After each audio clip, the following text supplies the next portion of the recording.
PSL pavilion के साथ मैं हूं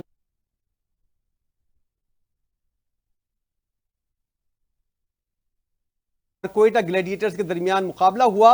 इस दूसरे मैच में भी हमने देखा जैसा पहला मैच था उसका रीप्ले हमको देखने में नजर आया। वन साइडेड मैच था।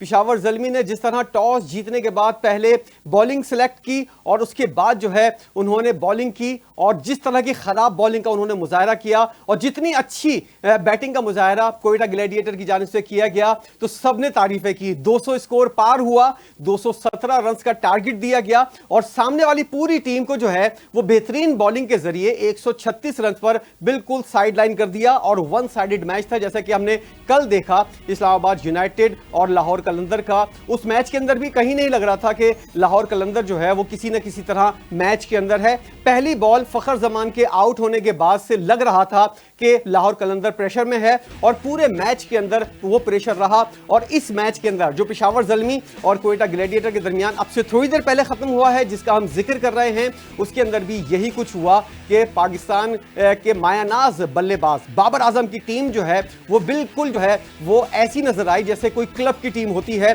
और उसने 136 रन के ऊपर अपनी शिकस्त तस्लीम की। और 217 रन का टारगेट जब आप चेस कर रहे होते हैं तो आपको अटैकिंग क्रिकेट खेलनी पड़ती है, आपको दिफाई हिकमत अमली नहीं बनानी पड़ती, डिफेंसिव मोमेंट जो है उनको कम से कम रखना पड़ता है। लेकिन बाबर आजम की टीम जो है वो पिछले कुछ अरसे से जो है पेशावर ज़ल्मी वो डिफेंसिव मोड के अंदर खेलती हुई नजर आ रही है और उसका खमियाजा जो है पिछले 3 साल से हम देखते हुए नजर आ रहे हैं कि पेशावर ज़ल्मी भुगतती हुई नजर आ रही है। और PSL के जितने भी जब से बाबर आजम पेशावर ज़ल्मी के कप्तान बने हैं पेशावर ज़ल्मी की जो सूरत हाल है और उनका जो कॉम्बिनेशन है और उनका जो मोराल है वो बिल्कुल डाउन नजर आ रहा है। बाबर आजम की कप्तानी के अंदर क्या खामियां हैं और पाकिस्तान के कप्तान जब वो थे जब वो क्या गलतियां करते थे और वो गलतियां पेशावर ज़ल्मी की कप्तानी के अंदर क्यों बरकरार हैं, इसके ऊपर हम आगे चलकर बात करेंगे। लेकिन अभी मैच समरी आपको बताते हैं कि पेशावर ज़ल्मी ने पहले टॉस जीता और बैटिंग की दावत दी कोयटा ग्लैडिएटर्स को और कोयटा ग्लैडिएटर की जानिब से सऊद शकील जो है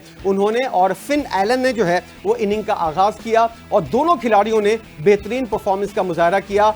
एज अ ओपनर इन्होंने 60 रन से जायद की पार्टनरशिप बनाई। 6 ओवर्स के अंदर 60 रन बन गए थे पेशावर और कोयटा ग्लैडिएटर के और उसके बाद जो है इन्होंने अटैक करना शुरू किया। सऊद शकील जो है 59 रन बनाकर आउट हुए जबकि फिन एलन जो है उन्होंने सिर्फ 25 बॉलिंग खेली हैं और 53 रन की इनिंग उन्होंने खेली है। उसके बाद हसन नवाज जो हैं वो ओपनर थे। पाकिस्तान के साथ जब खेलते हैं तो हसन नवाज ओपनिंग के तौर पर आते हैं लेकिन यहां पर हसन नवाज को तीसरे नंबर के ऊपर भेजा गया। ये भी एक बहुत बड़ा सवालिया निशान है। लेकिन जब आप जीतते हैं तो सारी चीजें जो हैं सारी गलतियां जो हैं वो जरा सा साइड में हो जाती हैं और जीत जो है वो सामने नुमाया रहती है। ऐसे ही कुछ हुआ हसन नवाज के साथ। हालांकि सऊद शकील जो हैं उनकी पूरी बैटिंग ऑर्डर देखा जाए करियर के अंदर जब से उन्होंने क्रिकेट खेलना शुरू की है मिडिल ऑर्डर के अंदर उन्होंने जो है वो अपनी कारकर्दगी दिखाई है और उसके अंदर रन्स बनाए हैं। लेकिन यहां पर जो ओपनर था वो तीसरे नंबर के ऊपर आ रहा है और जो मिडिल ऑर्डर था मिडिल ऑर्डर का अच्छा बैटर है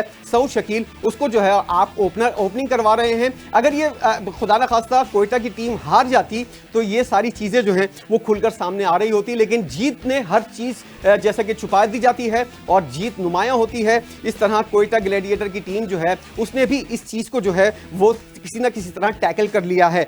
सऊद शकील ने 59 रन बनाए इसलिए अब उनकी एज अ ओपनर जो है वो कोई सवालिया निशान नहीं खड़ा होगा। हसन नवाज आए तीसरे नंबर पर लेकिन उन्होंने बेहतरीन परफॉर्मेंस का मुजाहरा किया और जिस तरह की परफॉर्मेंस की उनसे उम्मीद थी 41 रन उन्होंने बनाए 32 बॉल्स के ऊपर। राइली रोसो आए 10 बॉलों के ऊपर 21 रन उन्होंने बताए जबकि कुशाल मेंडिस जो हैं 14 बॉलों पर 35 रन बनाए उन्होंने और इस तरह उन्होंने 216 रन का टारगेट दिया।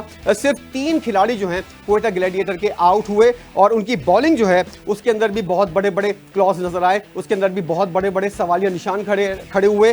बाबर आजम ने साइम अयूब से बॉलिंग का आगाज करवाया और पहले ही ओवर के अंदर हमने देखा कि कोयटा ग्लैडिएटर की टीम जो है वो अटैक करती हुई नजर आई। पहले ओवर के अंदर साइम अयूब को तकरीबन 20 से ज्यादा रन पड़े और उसके बाद जो है वो मैच का जो मोमेंटम है वो जो है वो कोयटा की जानिब जाता हुआ नजर आया। और आमिर ने आगे चलकर क्या कुछ किया वो आपको बाद में बताया। बताएंगे, लेकिन अभी पहली इनिंग की हम बात कर रहे हैं तो साइम अयूब और मोहम्मद अली ने बॉलिंग का आगाज किया। 4 ओवर किए मोहम्मद अली ने और 57 रन दिए, बहुत ज़्यादा एक्सपेंसिव साबित हुए। उनके अलावा अली रज़ा जो हैं उन्होंने 4 ओवर किए और 31 रन देकर एक खिलाड़ी को आउट किया, जबकि अलजायरी जोसेफ जो हैं उन्होंने 4 ओवर किए और 53 रन उन्होंने दिए। और इस तरह अंदाज़ा ये हो रहा है 53 रन जो हैं 4 ओवर के अंदर, इससे अंदाज़ा होता है कि 13 रन की इकोनॉमी से अगर आप रन दे रहे हैं तो आपकी टीम जो है वो किसी भी तरह फ़ायदे में नहीं है, घाटे में ज़रूर है। खैर 216 रन जो उन्होंने बनाए कोयटा ग्लैडिएटर ने और 217 रन का टारगेट दिया। अब इसको चेस करने के लिए जब बाबर 11 सामने आई तो सबसे पहला जो फेस था मोहम्मद आमिर का था और उनकी थोड़ी बहुत हमने देखा कि नोक झोंक भी हुई साइम अयूब के साथ, और बाबर आजम से उनका रवैया जो था, उनकी जो जैसे कि क्रिकेट के अंदर हम देखते हैं कि खिलाड़ी बॉल करने के बाद जो है वो बैटर को घूरता है, बैटर आगे आता है, बैट ज़मीन के ऊपर पिच के ऊपर लगाता है, इस तरह की थोड़ी बहुत नोक झोंक जो है और कुछ जुमलों का तबादला भी हुआ था साइम अयूब के साथ मोहम्मद आमिर का। लेकिन सबसे मज़ेदार चीज़ उस वक्त हुई जब दूसरी बॉल मोहम्मद आमिर की बाबर आजम ने खेली है और बाबर आजम 0 रन के ऊपर जो है वो कप्तान जो है उनकी टीम का वो आउट हो गया सामने। और उसके बाद जो है कोयटा ग्लैडिएटर की टीम ने पेशावर ज़ल्मी की टीम को जो है मैच के अंदर वापस नहीं आने दिया।